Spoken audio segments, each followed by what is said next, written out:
Hi, everybody. Welcome to your Home Advocate Report for Colorado. We're speaking with our Denver resident and Colorado advocate, Don Betts. How are you, Don? Very good today. Fall Uh, is getting here. yeah, I can't complain. I was just in Utah. I'm looking forward to the cool down, especially here in Vegas. So it's nice to see that there's weather in other parts of the country. If you have any questions, click the links down below or simply type in the words Home Advocates. You'll find Don's information right on the front page. As we start off every week, Don, please give me an update on the local market. Well, I've been talking about the downward trend in the last few sessions that we've had. And I believe I stated that we now have through the end of August, we had 4 consecutive months of overall downtrend in the closing prices for all property types in the Denver metro area. Well, today is October 1st, and so the September data is now available, and we have a 5th month. So this, I went look back, and it's I couldn't find in the last 12 years a time when there was 5 months straight of a price reduction overall. So we're in a correction that goes beyond just the normal seasonal fall adjustment. So we're taking the froth, I think is a good word to use, the froth of the market that was happening in February, March, April of this year. That froth is now off of the deals.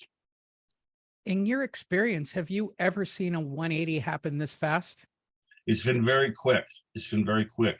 And the other thing that's happened is, of course, we've seen inventories rise dramatically. They're still really low overall, but from the low inventories we had at the first of the year to where we are now, we are seeing options for buyers out there. Our days on market are up from 3 or 4 days to close to 20 now.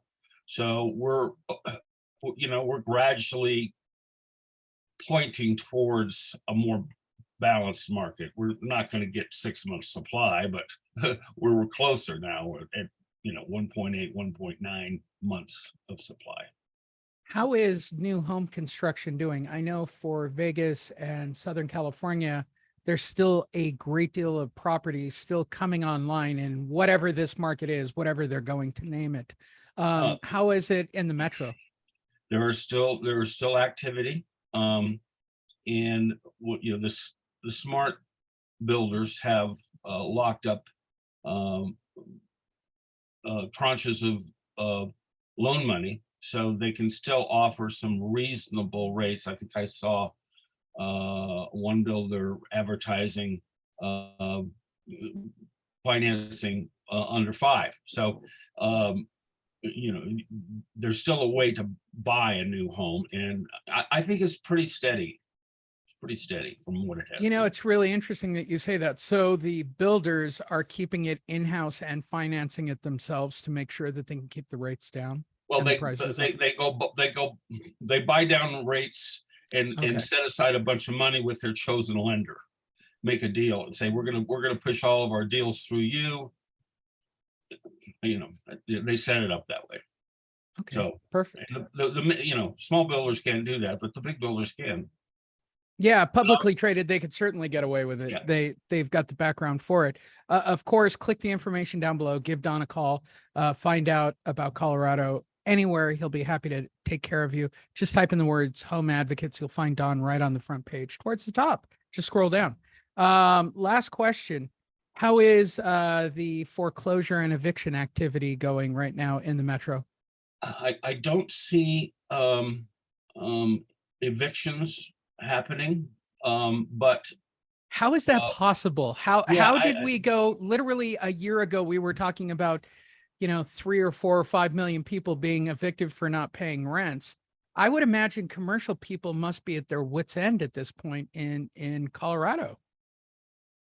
I haven't seen anecdotally any from brokers and agents that I know, I haven't heard of any evictions. Obviously, foreclosures are still whole, pretty much, we're at, in the Denver metro area, we're averaging between 40 and 50 properties per week going into foreclosure in the Denver metro area. So that's been pretty steady for the last several months. They seem to be taking that online nice and slowly to be able to handle the flow. And again, the question that I constantly am faced with are, what about the mom and pop, the commercial developers and the evictions on people who haven't paid because of the COVID situation? That situation just seems to have disappeared. I can't believe that Colorado as a state figured out how to take care of everybody's back rent. I haven't seen it in any state for that matter where they were successfully able to do it.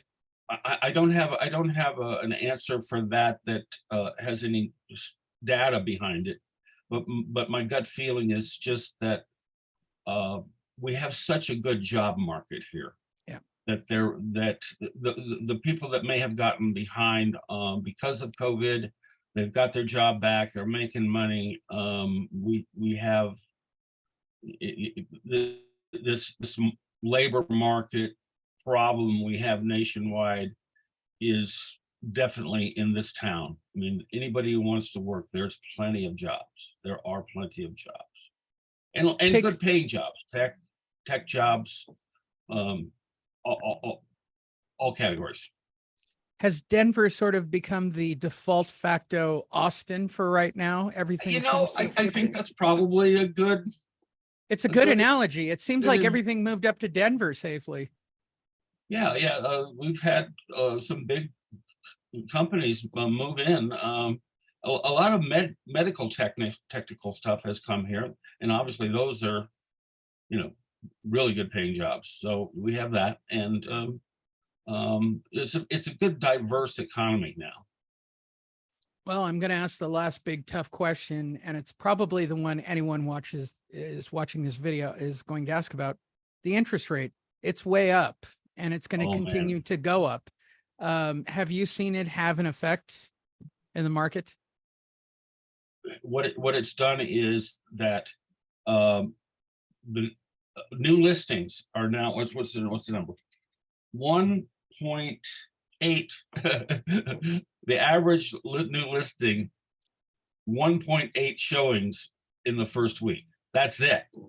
Okay, so the days of putting a house on the market and having 15, 20 shows in the first 2 or 3 days, that's over.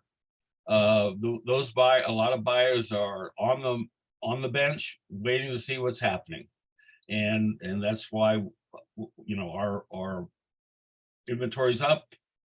Our the overall days in the MLS is up. So it's really slowed down the market. It really has. Yeah, it's dramatic how much of a change it's made. Of course, click the information down below. Last question, anything you want to add? It's become a buyer's market in Colorado. I wouldn't, it's heading that direction. I can't really say it's a buyer's market, but it's more balanced than it has been in several years. Let's just say that.